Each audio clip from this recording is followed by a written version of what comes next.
वैभव जो 26 साल का है, उसकी अभी अभी नई शादी हुई है और उसकी एक खूबसूरत सी बीवी भी है।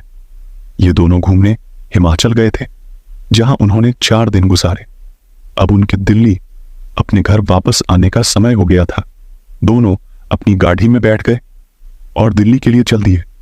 रात के 11 बज गए थे। अब वो हिमाचल की घाटी को पार करने ही वाले थे। रोड बिल्कुल सुनसान थी और गाड़ी बिल्कुल तेजी में जा रही थी। अचानक वैभव को अपनी गाड़ी के आगे एक औरत दिखी, जिसने लाल रंग की सादी पहनी थी। वो दूर से ही हाथ हिलाकर गाड़ी को रोक रही थी। उसको देखकर वैभव की बीवी ने उसे गाड़ी रोकने से मना कर दिया, क्योंकि उसको डर था कि ये कोई लूटपाट करने की चाल हो सकती है। लेकिन वो औरत गाड़ी के सामने आ गई, जिससे वैभव को गाड़ी रोकनी पड़ी। वो औरत जोर जोर से दरवाजे को पीटने लगी।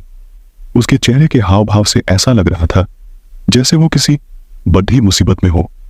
वैभव की बीवी ने उसे गाड़ी का दरवाजा खोलने से मना कर दिया। उसने कहा कि यह कोई चाल हो सकती है, हमें बाहर नहीं जाना चाहिए। पर वैभव ने बोला कि अगर सच में ये किसी मुसीबत में होगी तो और उसे हमारी जरूरत हो, क्योंकि उसको देखकर वो अच्छे खासे घर की लग रही थी। ये बोलते ही वैभव ने गाड़ी का दरवाजा खोल दिया और बाहर आ गया। वो औरत घबराते हुए बोली, प्लीज मेरी मदद करो। वैभव ने बोला, क्या हुआ है?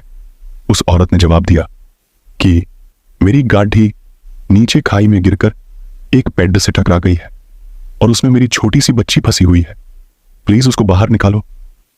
ये सुनते ही वैभव की बीवी भी बाहर आ गई और तीनों खाई की ओर भागे। उन्होंने देखा कि वो गाड़ी थोड़ी नीचे एक पेड़ से टकराई हुई है।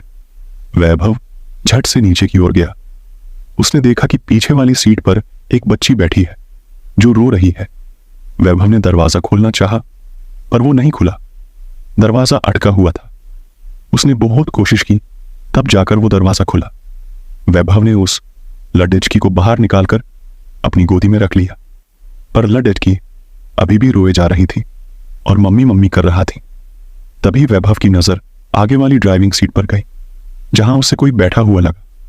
लेकिन आगे वाली गाड़ी का शीशा धुंधला था तो साफ नजर नहीं आ रहा था।